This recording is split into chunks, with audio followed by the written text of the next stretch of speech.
Hello WHS Juniors, here we go again. I got another video here for you on working with linear equations. This one is really just pertaining to graphing them, which should be relatively simplistic. You need to know the model names, or what you're seeing, what the model is, and then where to go, how to go from there to create a line. Okay, a line's the easiest thing you can graph in math. So first of all, you want to understand the requirements for graphing a line. What you need to have is you need to have 2 points of information. Okay, that's one way of getting a line. All right, if I put a point here at, say, the origin, 0, 0, and I have another point at 1, 2, and I say, can we make a line? We've been playing dot to dot since we were little guys, right? Little girls. So that would be the line. The other way you can create a line in space is only one point if you have knowledge of the slope. So, for instance, if I said, hey, I've got a point for you, negative 2, 3, my line goes through negative 2, 3, and it has a slope of, say, 1/3. Well, now I'd be back here in quadrant number 2. Negative 2, 3 is my point. My slope is saying rise 1, run 3, and that also would get me a line. Okay, so A would be 2 points, B would be 1 point plus the slope. That's the information you need to graph a line. That also is the information you need to write an equation for a line, but we're really looking today just at graphing. Okay, so the form that we see the most often in algebra is for linear equations is slope-intercept form. And basically slope-intercept form, it's y equals mx plus b. That's the form, but the b is called the y-intercept. And essentially that's kind of the starting point to a lot of functions. So I'm going to put start by that, because we're going to plot that point first, and then we're going to use the slope right here, m is the slope, to say, here's where the line's going. Okay, remember a line is just a collection of points. And if the points are increasing, the slope is going to be positive, and if the dependent value is decreasing, it's going to be negative. But we need to have a point to start off of, and the slope, and we certainly can graph a line. So slope-intercept. So here I got a gal named Mrs. Johnson. Okay, she baked 40 cookies. Ben was eating an amazing 6 per hour. That's not that amazing. I think I could do better than that. Write an equation and graph. So typically, you guys, you pick a letter that makes sense for the equation. So you're talking about cookies, you could use C for that. So cookies. And I would ask, is there a starting point? What do we have? What do we have for information? We don't have 2 points. We have 1 point, we have a starting point, and it's 40 cookies. So that would be your y-intercept. From there, anytime you see per behind a number, it's indicating a rate.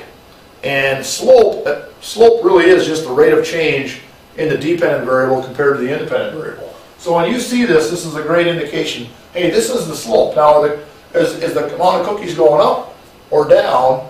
And it's down, so the slope is going to be negative. So if I write this in slope-intercept form, I would be saying down 6 cookies. Now, I'm going to use m for minutes, and it starts at 40 cookies.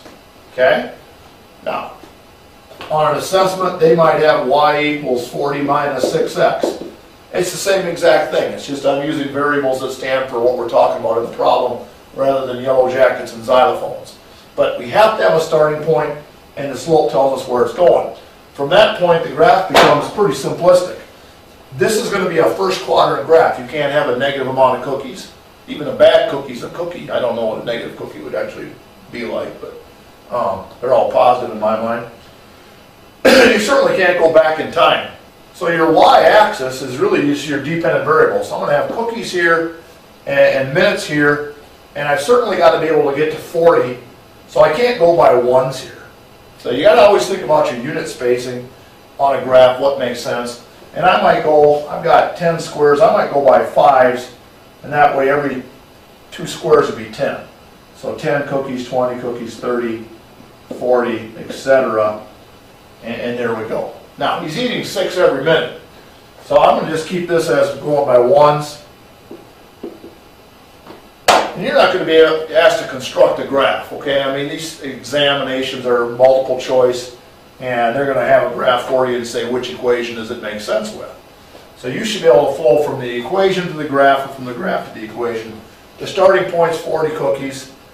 your y-intercept, your initial condition. From there it's going down 6 every minute. Okay, so if we take this and take this down, okay, it wasn't quite perfect, but there's a line.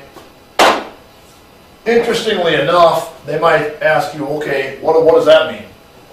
Well, that would be the time when you run out of cookies. So if my math is right, about 6 2/3 minutes. But there you go. That would be your graph. Okay, so we had the y-intercept, the starting point, and the slope to get that.